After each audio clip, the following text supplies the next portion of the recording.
स्वागत है आपका A1 न्यूज देख रहे हैं आप। मैं हूं आपके साथ शाहनवाज मिर्जा। आज बदायूं की यातायात व्यवस्था के बारे में आपको दिखाएंगे कि आखिर किस तरह से यातायात ये व्यवस्था बिगड़ी हुई है। एक एम्बुलेंस फंसी हुई है और कोई भी उसकी तरफ ध्यान नहीं दे रहा है और यातायात व्यवस्था का इतना बड़ा खामियाजा एम्बुलेंस के अंदर मरीज को भी उठाना पड़ सकता है। ये शकील भारती की रिपोर्ट देखिए यातायात को लेकर कि आखिर बदायूं में यातायात व्यवस्था क्यों बस से बदहाल हो रही है।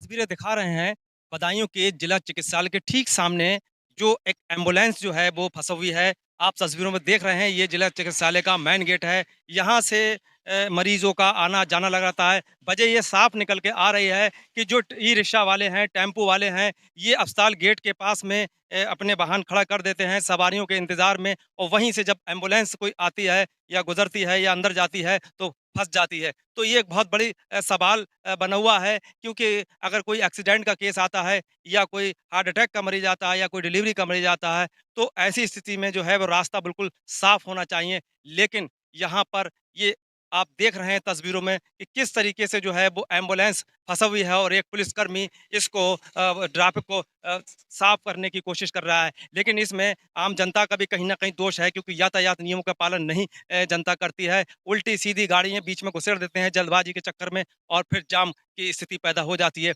और ऐसे में सवाल ये भी होता है कि एम्बुलेंस के लिए तो रास्ता वैसे भी साफ होना चाहिए और खुल जाना चाहिए जिस दर से भी एम्बुलेंस गुजरे। लेकिन यहाँ पर स्थिति बिल्कुल उल्टी है कि एम्बुलेंस को रास्ता बिल्कुल नहीं दिया जाता है और एम्बुलेंस फंस जाती है। तो ऐसे में सवाल और भी बनते हैं कि अगर किसी को हार्ट अटैक हो जाए और वो जिला चिकित्सालय तक पहुँचे तो कैसे पहुँचे? क्योंकि ऐसी स्थिति में पल-पल भारी होता है, एक-एक सेकंड भारी होता है कि जल्दी से जल्दी रोगी को जो है वो अस्पताल तक पहुँचाया जाए, और कहीं अगर एम्बुलेंस फँस जाए तो सोचिए क्या स्थिति हो सकती है। तो ट्रैफिक व्यवस्था को दुरुस्त करने की बात हो रही है, और ट्रैफिक व्यवस्था जब तक दुरुस्त नहीं होगी तो इसी तरीके की स्थिति बनी रहेगी और लोगों को इसका गंभीर परिणाम उठाना पड़ेगा। तो बदायूं के जो जिला चिकित्सालय के सीएमएस हैं, वो क्या कहते हैं, सुनिए इन तस्वीरों में।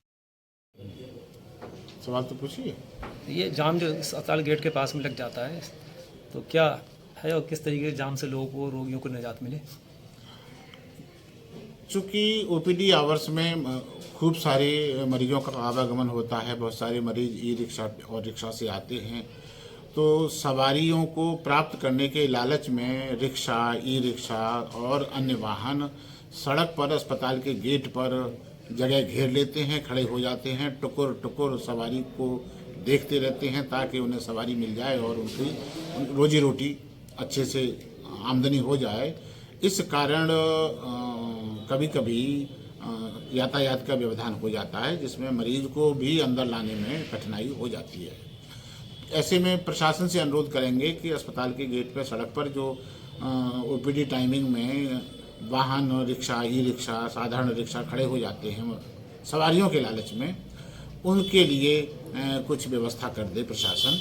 इसके लिए अनुरोध है प्रशासन से। ट्रैफिक व्यवस्था लचर पचर चल रही है। इस तरीके से एम्बुलेंस फंसना दुर्भाग्यपूर्ण है। इसमें हार्ट अटैक वाला भी हो सकता है और भी गंभीर बीमारी वाला हो सकता है जो अपना दम तोड़ सकता है। जिसे ट्रामा सेंटर जाना है, जिसे हार्ट अटैक के लिए जल्दी नज़दीकी केंद्र पर जाना है, प्राथमिक उपचार लेना, ऐसे मरीजों के साथ हादसा घटित हो सकता है। इस व्यवस्था के लिए सही किया जाए।